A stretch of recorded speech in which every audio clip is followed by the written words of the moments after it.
mà yêu em được đi. À, rủ liền lại, bây giờ mua chưa cái nào? Tôi mở. Cái này nghe thế rồi. Vậy là ghi là dâm rồi. Nó nhiệt cả cái này. Cái này tu, chắc cái này tu rồi. Này yêu cái là gì vậy? Đặc biệt là đang phục đặt tiếng. Dùng chơi.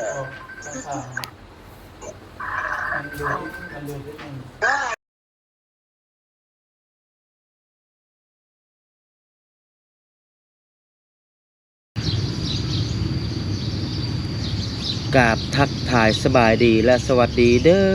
พี่น้องบ่ว่าจะอยู่ในประเทศและต่างประเทศกะขอยินดีต้อนรับเข้าสู่ช่องครูดอยอีกคือเก่าคือเดิมเนาะกะเดี๋ยวนี้เนาะพี่น้องครูดอยอยู่ที่โรงพยาบาลหรือว่าโรงหมอเนาะก็คือเป็นโรงหมอแขวงบ่อแก้วเนาะพี่น้องเป็นโรงพยาบาลระดับจังหวัดเนาะถ้าเทียบไทยเนาะแต่อยู่ลาวเขาจะเรียกว่าเป็นโรงหมอแขวงเนาะก็คือมื้อนี้เป็นมือที่3ที่ว่าครูดอยมาเฝ้าน้องชายพี่น้องเนาะก็คือน้องชายป่วยเป็นหยังหุกะทานหมอเพิ่นกะกวดแล้วก็รักษาในระยะ2 มื้อ 3 มื้อนี่เนาะพี่น้องก็คือเหตุการณ์เป็นแบบนี้นะพี่น้องสิ่งที่ว่าน้องชายป่วยกะช่วง3 มื้อที่แล้วหรือว่า3 วันที่แล้วพี่น้องเนาะก็คือน้องชายเจ็บหลังแล้วก็บัดนี้ไปโรงหมอสุขศาลาหรือว่าทางไทยเขาเรียกว่าโรงหมออนามัยพี่น้องเนาะแล้วก็หลังจากไป โรงหมอสุขศาลาแล้วก็บัดนี้ทานหมอเพิ่นก็ซักยาแล้วก็วางยาให้น้องชายกินแล้วก็น้องชายไปตอนเช้าประมาณ 8-9 โมงนั่นแหละแล้วก็บัดนี้มาอยู่เฮือนบัดนี้มาอยู่เฮือนประมาณ12 โมงพี่น้องเนาะมาฮอด12 โมงแล้วก็น้องชายพักผ่อนอยู่เฮือนนั่นแหละแต่ว่ายังย่างไปย่างมาได้อยู่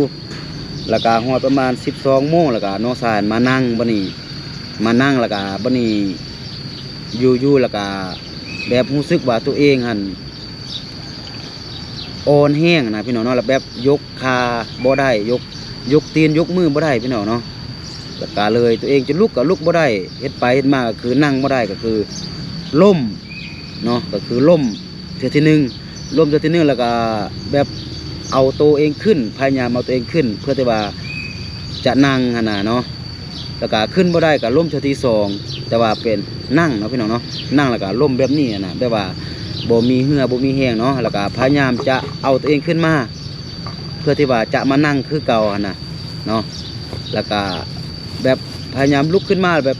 นั่งคือเก่าแต่ก็ล้มตื่มแล้วก็เมียพอดีเมียของน้องชายมาเห็นพี่น้องเนาะแล้วก็พอดีมื้อนั้นก็เมียก็อยู่เฮือนนั่นแหละเมียของน้องชายน่ะเนาะแล้วก็บัดนี้ล้มแล้วก็บัดนี้แม่นแห้งแม่นอ่อนแข้งอ่อนขามีหยังพี่น้องเนาะแล้วก็ลุกบ่ได้ก็คือนอนแบบนอนอยู่ซื่อแบบว่าเน่งตัวบ่ได้เลยพี่น้องเนาะก็คือตีนมือมันยังแบบยกขึ้นแบบนี้บ่ได้แล้วก็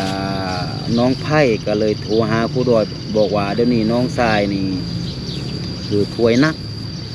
แบบว่าอยู่แล้วก็ยกแขนขามันยังบ่ได้คืออ่อนแห้งก็คือแบบคล้ายแบบคนเป็นอัมพาตแบบนอนติดเตียงแบบนั้นแหละพี่น้องเนาะแล้วก็ครูดอยก็พูดไปช่วยอ้ายหรือว่าไปช่วยพี่ชายไปไถนาเนาะแล้วบัดนี้ครูดอยก็บอกว่าให้คือน้องไผ่หันซอกรถแล้วก็พาน้องชายนี่มาโรงหมอแขวงนั่นแหละเพราะว่าถ้าไปโรงหมอน้อยก็คือน่าจะปัวบ่ได้พี่น้องเนาะแล้วบัดนี้น้องไผ่บอกว่ารถนี่ไปหาได้แล้วแต่ว่าบ่มีคนยกซวยว่าน้องชายนี่ตู้ขี้นี่ใหญ่กว่ากูดอยเนาะความใหญ่นี่น่าจะประมาณซ้ำกูดอยแต่ว่าความสูงนี่ก็คือสูงกว่ากูดอยน้อยนึงพี่น้องเนาะน้องไผ่บอกว่าตัวเองหันยกคนเดียวบ่แพ้เนาะ2 คนก็บ่แพ้นะด้วยความที่ว่าน้องชายเป็นคนใหญ่แต่กูดอยก็กลับจากหน้าเลยพี่น้องเนาะกลับจากหน้าเลยแล้วก็มาว่าจะมาช่วยน้องไผ่ยกน้องชายขึ้นรถนั่นแหละแ แต่ว่าพอดีมีไทยบ้านของน้องไผ่นั่นแหละ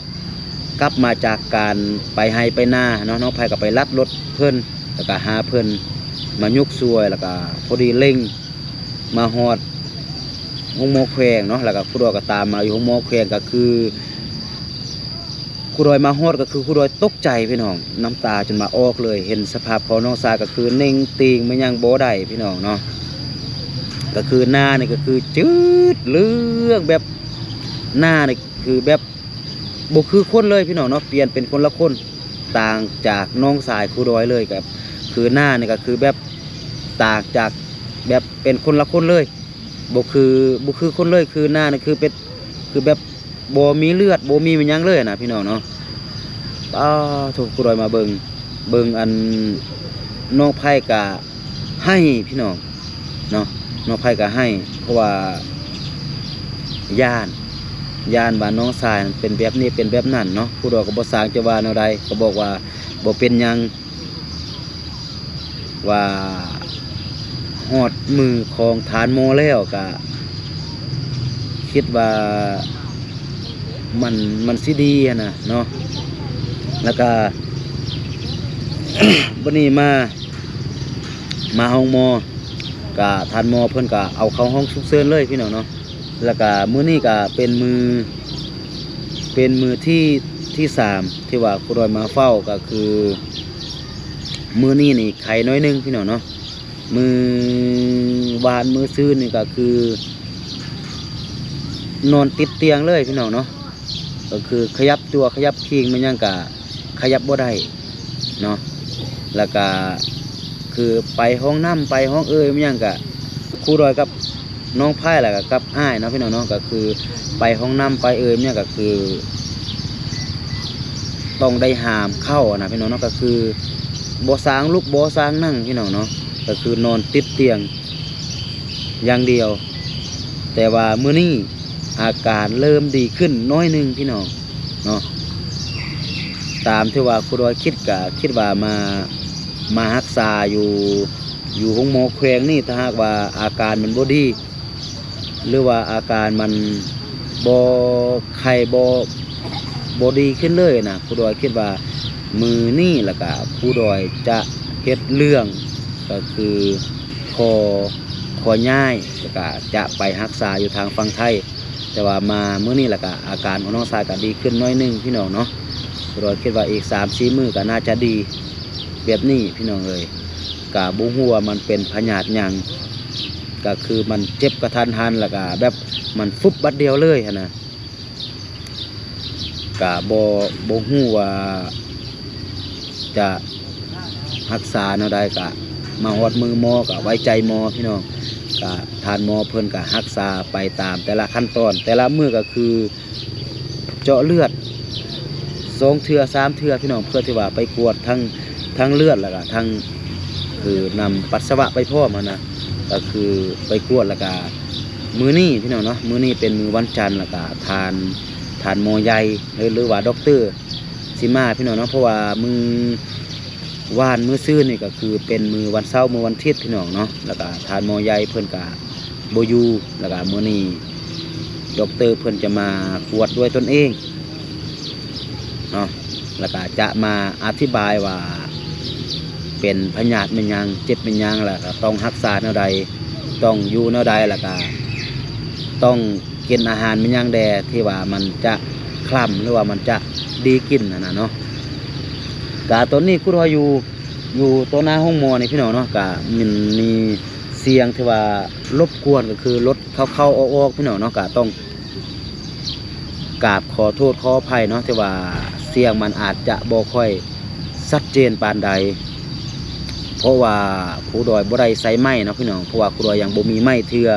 ถ้ามีไม้นี่ก็คือเสียงมันจะชัดเจนมันจะตัดเสียงรบกวนแต่ว่าตัวนี้ครูดอยบ่มีไม้ก็คือเสียงมันก็เลยบ่อยากที่ว่าจะชัดเจนปานใดมันมีเสียงรบกวนเนาะแต่ว่าก็บ่เป็นหยังก็คิดว่าน่าจะได้อยู่พี่น้องเอ้ยเนาะก็คือตอนนี้น้องชายก็ยังนอนอยู่ในห้องหมอพุ่นแหละแต่ว่าครูดอยมาอัดคลิปอยู่นอกเนาะก็เดี๋ยวครูดอยจะให้พ่อแม่พี่น้องได้เบิ่งภาพอีกเช่นหนึ่งเนาะก็เป็นภาพที่ว่าน้องชายเข้าห้องน้ำแล้วก็ ครูดอยกับอ้ายกับน้องไผ่พี่น้องก็ห้ามน้องสายออกมาจากห้องน้ำหั่นน่ะเพราะว่าตอนเข้าไปก็ห้ามแบบนี้ตอนออกมาก็ห้ามแบบนี้พี่น้องเนาะเพราะว่าเน่งติงบ่ได้แต่ว่ามื้อนี้นี่อาการก็เริ่มดีขึ้นแล้วพี่น้องครูดอยจนว่าตกใจเนาะเมื่อวานนี้ลูกของน้องชายเนาะก็น้องชายนี่ก็มีลูก2คนพี่น้องเนาะคนหนึงก็กำลังได้ปีปลายคนหนึงก็ได้ประมาณ2ปี3ปีนั่นแหละเมื่อวานลูกของน้องชายโทรมาเนาะก็แม่เฒ่าของเมียน้องชายนั่นแหละโทรมาแล้วก็ให้ลูกรวมนำน้องชายเบิ่งน้องชายเบิ่งหน้าลูกแล้วก็น้องชายก็ให้ยานตัวเองบ่ดีน้องชายก็บอกกับครูดอยพี่น้องเนาะบอกว่าถ้าหากว่าตัวเองเป็นแบบนี้นอนติดเตียงแบบนี้ถ้าหากว่าทานหมอเพิ่นว่ารักษาบ่ได้แบบนี้แบบนั้นแล้วก็ตัวเองอยู่ประมาณอาทิตย์หนึงหรือว่าเดือนหนึงตัวเองจะกินยาฆ่าตัวตายตัวเองจะบ่อยู่แล้วนะครูดอยเบิ่งป้าครูดอยก็น้ำตาตกพี่น้องเนาะน้องชายก็บอกว่าถ้าตัวเองเป็นแบบนี้มันไผจะมาเบิ่งแยงลูกเมียของตนเองนะผู้ใดจะเบิ่งลูกก็ยังน้อยแล้วก็ผู้ใดจะ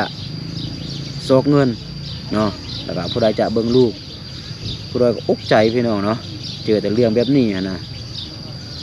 ก็มีแต่ภาวนาก็ให้น้องชายหายไวๆพี่น้องเอ้ยเนาะก็ตอนนี้ครูดอยคิดว่าน่าจะดีขึ้นเพราะว่ามื้อนี้นี่น้องชายก็เริ่มยกแขนยกมือยกตีนมันยังก็เริ่มได้พี่น้องมื้อนี้เป็นมื้อที่3เนาะก็ครูดอยก็มาเฝ้าน้องชายอยู่นี่ทุกมื้อแหละตั้งแต่ว่าน้องชาย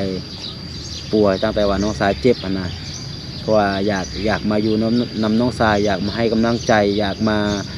เป็นแรงผลักดันให้น้องชายดีไว้ๆนั่นแหละให้น้องชายคิดว่ายังมีอ้ายมีน้องมาเป็นกำลังใจให้แบบนี้นะตอนนี้ก็คือมีแต่ภาวนาให้น้องชายดีไว้ๆพี่น้องเลยเนาะกับบุหัวาเป็นพยาธิมันยังกับปัวทางวิทยาศาสตร์แล้วก็ปัวทางสังคมไปพร้อมพี่น้องเนาะกับอันใดที่ว่าเพื่อนว่ามันจะดีเฮาก็เฮ็ดไปโดยที่ว่าบ่จำกัดว่าต้องปัวแต่แนวนี้ต้องเฮ็ดแบบนี้นะพี่น้องเนาะเพื่อนว่าให้เฮ็ดแบบใดเฮาก็เฮ็ดไปแบบนั้นตามที่ว่าเพื่อนแนะนำเนาะกับบุหัวามันจะเป็นแนวใดแต่ว่าตามฐานหมอเพิ่นว่านี่ว่าขาดโพแคลเซียมบ่เนาะแต่ว่ามันยังบ่ละเอียดเทื่อตอนเช้านี่ก็คือฐานหมอเพิ่นก็บ่ให้น้องชายนี่กินมันยังเลยแม้กระทั่งน้ำเพราะว่าฐานหมอเพิ่นจะเอาเลือดของน้องชายนี่ก็คือมาเจาะเลือดแล้วก็จะไปกวดพยาธิให้มันละเอียดเลยแล้วจึงจะมาบอกเนาะเพราะว่าด็อกเตอร์เพิ่นจะมาบอกด้วยตนเองเลยแล้วก็มาอธิบายพยาธิตัวนี้ด้วยตนเองเลยพี่น้องเนาะก็จะประมาณนี้พี่น้องสำหรับคลิปนี้เนาะก็บ่มีหยังหลายก็คือมาล้มนำบรรดาพ่อแม่พี่น้องเนาะก็คือช่วงนี้อาจจะบ่ได้ไปใส่เนาะเพราะว่าครูดอยก็มาเฝ้าน้องชายอยู่โรงหมอเนาะก็ตัวนี้เป็นโรงหมอแขวงพี่น้องเนาะนี่เป็นโรงหมอแขวงก็อยู่บนนี่ก็เป็นบอนสนามหญ้าที่ว่าเฮ็ดให้คนที่ว่ามานอนอยู่โรงหมอมาก็คือมาย่างเล่นมานั่งก็คือแบบมากินข้าวกินน้ำนะพี่น้องเนาะอยู่แถวสถานีเนาะนี่ก็ทางนั้นก็อาจจะเป็นทางรถพี่น้องเนาะนี่ทางนี้ก็อาจจะเป็นคนป่วยหรือว่าเป็นคนที่ว่ามาเฝ้าญาติเนาะพี่น้องนี่บอนนั่งเล่นนี่ทางเทิงในรถเต็มบอนนี่ก็เป็นบอนที่ว่าเฮาเข้ามาแล้วก็มาแจ้งปีแจ้งบัตรเนาะทางนี้ก็เป็นบุหัวพ่อแม่พี่น้องจะเห็นหรือบ่เนาะทางข้างนี่เป็นตึกเกิดลูกเนาะตึกโซกสั้นเนาะทางนี้ก็มีคือกันพี่น้องเนาะ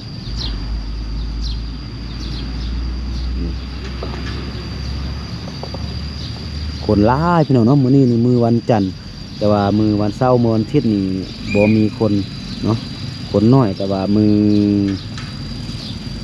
วันจันทร์หามื้อวันศุกร์นี่คนจะหลายพี่น้องเนาะเพราะว่าเป็นมื้อที่ว่าประจำการเนาะแล้วก็คือด็อกเตอร์เป็นหมอใหญ่ๆก็คือเขาจะมามื้อประจำการพี่น้องเนาะส่วนหลายมื้อวันเสาร์มื้อวันอาทิตย์นี่ก็คือส่วนหลายก็คื คือเป็นหมอใหญ่ๆเป็นด็อกเตอร์ก็บ่ค่อยจะอยู่พี่น้องเนาะถ้าบ่จำเป็นแท้ๆก็บ่อยู่หั้นน่ะเนาะนี่ก็วันนี้ก็ครูดอยก็มาอยู่นี่เนาะเพราะว่าครูดอยจะถ่ายอยู่ห้องหมอพุ่นอยู่ในพุ่นก็ยานเพิ่นบ่ให้ถ่ายพี่น้องเลยเพราะว่ามันจะเป็นแบบบอนที่ว่าเพิ่นเฮ็ดเวียกยานเพิ่นสิว่าให้ยานทานหมอเพิ่นบ่ให้ถ่ายเนาะครูดอยก็เลยมาอยู่นอกนี่บอนครูดอยนั่งอยู่นี่ก็คิดว่าน่าจะบ่เป็นหยังเนาะโอเคสำหรับคลิปนี้ก็จะประมาณนี้ก่อนพี่น้องเนาะเพราะว่าครูดอยก็จะได้ไปเบิ่งน้องชายเนาะอยู่ในพุทธเนาะสุดท้ายครูดอยก็ขอไว้ใส่ให้พรให้หมดทุกคนเนาะจงอยู่ดีมีเฮงอยู่ดีมีสุขเนาะอายุมันขวัญยืนร่ำรวยทั้งสุขภาพแล้วก็ร่ำรวยทั้งเงินคำเนาะสาธุพี่น้องเอ้ยเนาะแล้วก็ครูดอยต้องขอตัวลาไปก่อนเนาะสบายดี